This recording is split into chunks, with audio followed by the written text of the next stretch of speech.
Bismillahirrahmanirrahim.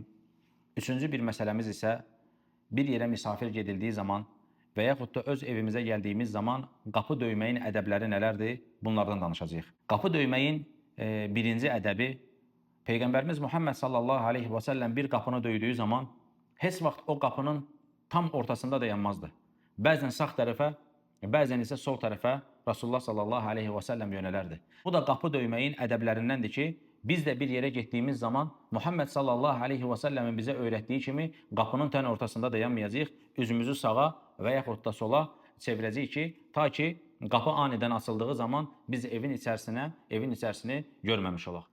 Həmçinin qapı döyməyin ikinci ədəbi qapını döyərkən bərk döymək olmaz. Bu ədəbdən hesab edilmir. Həmçinin zənglərə basarkən tez-tez surətlə, istər bu insanın öz evində olsun, istərsə də bir misafir getmiş olduğu bir yerdə olsun, fərq etməz. Yəni sən öz evində belə, öz evinə gəldiyin zaman belə qapını bərk döymək, zəngə tez-tez basmaq bu ədəbdən hesab edilmir. Çünki ola bilsin ki, insanlar evin içərisindədirlər, lakin qapını açmağa gələ bilmir namaz qıldığından dolayı, təharətdə olduğundan dolayı və s. İnsan anlayış etməlidir. Qapını döydükdən sonra ara vermək lazımdır, gözləmək lazımdır. Məsələn, insan nə qədər namaz qılır? 5 dəqiqə, 6 dəqiqə həmin o müddəti gözləmək lazımdır. Ola bilsin, insan namazdadır. Həmçinin qapını bərk döydüyün zaman evin içərisində yatmış bir kimsə ola bilər, evin içərisində xəstə ola bilər, evin içərisində uşaq olmuş ola bilər və sən insanları qorxutmuş ola bilərsən. Ona görə insan qapını bərk döyməkdən çəkinməlidir, qapını asta bir formada döyməlidir. İnsanlar, sahabələr Rasulullah sallallahu aleyhi və səlləmin yanına gəldikləri zaman qapını deyir dırnaqların uzuyla döydülər. Yəni asta bir formada. Bu da nədir? Qapı döyməyin ədəblərindəndir. Həmçinin qapı döymək izin istəməkdir. Və Peyğəmbər sallallahu aleyhi və səlləm bizə izin 3 dəfədir deyir. Yəni sən qapını döydün 1 dəfə, 2 dəfə, 3 dəfə.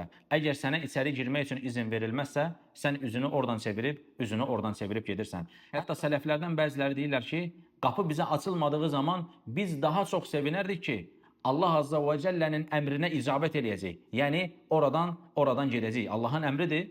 Nədir? Oranı tərk etmək sənə izin verilmədiyi zaman. Bizə izin verilmədiyi zaman deyir, Allahın əmrinə icabət etdiyimiz üçün, yəni oradan üzümüzü çevirib getmək, bu bizim üçün daha sevimlidir. Yəni əcr qazanmağı düşünürdülər ki, biz Allahın əmrinə icabət edib gedəcəyik və bundan dolayı əcr qazanacağıq. Sən təsəvvür elə ki, əgər hətta bir insan qapıya gəlsə, sənə desə ki, get birazdan gələrsən və yaxud da bugün gəlməz, sabah gələrsən, bu da nədir? Ev sahibinin edə biləcəyi işlərdəndir. Sənin üzərinə düşən şey oranı tərk edib getməkdir.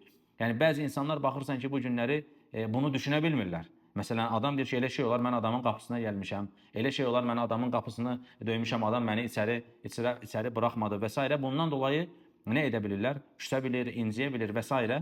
Ona görə bir yerə getməmişdən öncə, məsələn, bu günləri Allah Azza və Cəllə bizim üçün asanlaşdırıb, zəng vasitəsilə və yaxud da mesaj vasitəsilə müsaitsinizmi, gələ bilərikmi deyə soruşmaq, bu da eyni şəkildə nədir? Gözəl olan ədəblərdəndir ki, ta ki insanlar arasında bu kimi məsələlər bərabərində soruna çevrilməsin. Həmçinin ədəblərdəndir ki, insan qapıya gəldiyi zaman, əgər səndən soruşularsa ki, sən kimsən, öz isminlə mən filankəsəm demək. Mənəm demək, bu bəyənilən işlərdən deyil. Peyğəmbər sallallahu aleyhi və səlləmin yanına Cabir radiyallahu anh deyir ki, mən gəldim və qapını döydüm. Allah Rasulü məndən kim olduğumu soruşdu, mən dedim ki, mənəm. Və içəri girdikdə deyir, gördüm ki, bu Peyğəmbər sallallahu aleyhi və səlləmin xoşuna gəlməyib və öz-özünə deyir ki, mənəm. Yəni, bu onu göstərir ki, Allah Rasulü sallallahu aleyhi və səlləmin bu xoşuna gəlməyib. Yəni, insana düşən şey bildirməlidir ki, kimdir? Qapını səndən soruşuldu, mənəm. Yəni, mənəm nədir? Yəni, sən, hətta adamlar var, deyirlər ki, məni səsimdən tanımadın. Bunu bəzən zəng edəndə də deyirlər. Adam zəng vurub, 10 dəqiqə uzadır. Yəni, mənəm, məni tanımadın, bilməm nə. Bunlar heç birisi ədəb olan işlərdən deyil. Həmçinin bir evə gəldiyin zaman qapını döydün, qapını açan olmadı. İnsana düşən şey, əgər qapını açan olmadısa, 3 dəfə izin istədikdən sonra oranı tərk etməkdir. Bəzi insanlar nə edirlər? Evin içərisinə boylanır. Xüsusən də həyət evidirsə, baxmağa çalışır ki, həyətdə kimsə varmı? Evin içərisində kimsə varmı? İşıq yanırmı, yanmırmı? Bunu təsbit etməyə çalışır. Bu da nədir? Qadağan olan işlərdəndir. Hətta Peyğəmbər sallallahu aleyhi və səlləm bu xüsusda xəbər verir ki, sən evinə birinin boylandığını görsən, sonra əlinə daş alıb onu atsan və onun bundan dolayı gözü çıxsa, sənə heç bir günah yoxdur deyir. Təsəvvür eləyin, bu qədər önəmli olan bir məsələdir. Yəni sən kimsənin evinə boylana bilməzsən. Vələv ki, qapını döydün, sənə izin verilmir ki, sən başqa birisinin həyətinə baxasan. Onun işığı yanırmı, yanmırmı və s. Qapı açılmadısa, deməli sənə ora girmək üçün izin verilmədi, boylanmaq olmaz, evin içərisinə baxmaq olmaz. Çünki o evin içərisində sənə naməhrəm olan insanlar var. O ev bir şəxsin mülküdür. İslam dini insanların namusunu, insanların malını, insanların mülkünü, hər bir şeyi qoruma altına almışdır, hətta sənin gözündən. Hətta sən gözünlə belə insanları narahat edə bilməzsən. Bu da qapı döyməyin ədəblərindəndir. Əgər bütün bu şeylərə diqqət edərsək, bərabərində ədəbimizi də gözəlləşdirmiş olaraq Allah Azza və Cəllə ən doğrusunu bilir.